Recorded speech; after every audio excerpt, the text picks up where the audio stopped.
Thank you, Madam Chair. Over the last 3 years, the U.S. has ceded leadership both domestically and internationally as relates to spectrum management and 5G innovation. The responsibility for this deviation from America's supremacy almost exclusively lies at the feet of the current president and this administration for the lack of focused attention or direction on these critical issues.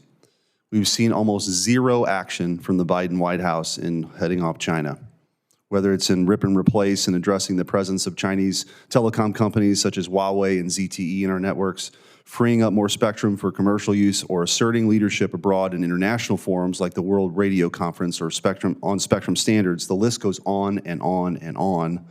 But what is clear is this administration's effort to address the China threat and assert U.S. spectrum leadership has fallen flat on its face. Instead, this White House has prioritized injecting woke politics into our nation's telecommunications policies.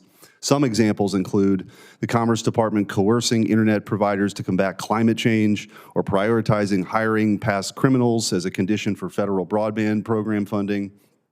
Additionally, we've seen them engage in government power grab antics like internet rate regulation and combating so-called digital discrimination practices. None of these actions address the urgent and critical issues of network security, spectrum leadership, and our strategic competition with China. This current administration's initiatives stand in stark contrast with the proactive leadership of President Trump.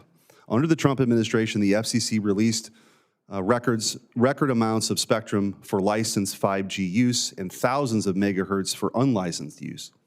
Thanks to the Trump administration, America went from standing still to leading the globe in 5G innovation. Additionally, President Trump took the China threat head-on by working with Congress to pass the Secure and Trusted Networks Act, taking important actions to protect our networks from Huawei and ZTE, and asserting U.S. leadership in international forums to secure 5G networks.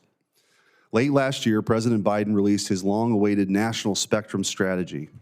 While many were expecting a strategy that lays out a timeline for making specific spectrum bands available for a variety of licensed, shared, or unlicensed commercial use, Biden's strategy did none of that.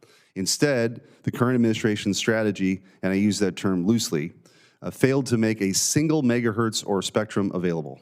Let's be clear, this failure of strategy by the Biden administration puts our nation further behind the 8 ball as China continues to push forward with 5G innovation. There are plenty of proposals offered here in Congress, including my Launch Communications Act, to help modernize our nation's spectrum policies and strengthen Americans' efforts domestically, abroad, and in space. While many will differ over how to best position our nation's spectrum strategy, it's important that any approach maximizes America's innovation and promotes the diverse supplier base of our internet ecosystem. However, thanks to the Biden administration, our nation has a strategy of stagnation at a time when technological leadership is more crucial than ever. America is not just falling behind, it's faltering as a direct consequence of this administration's tactics while China is nearing the final turn of the race on 5G. We cannot allow that to happen, and I remain committed to working with members of this committee to ensure our nation does not fall behind. Madam Chair, I yield back.